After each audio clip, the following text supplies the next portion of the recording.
Çalıyorlar şimdi. Yok artık. Tabii. Çalıyorlar mı? Ha. Dedi de onlara bakmaya gidiyor. Evet, sen nereye gidiyorsun? Harmana mı gidiyorsun? Evet. Hayvanımı öyle diyor. Onu öldürmeye gidiyor. Allah'ım yarabbim.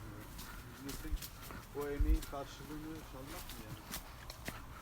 O kadar zahmet etmişler. Hangi yılan ağaç yapmış? Her şey Buradaydı yılan ağacı. Hani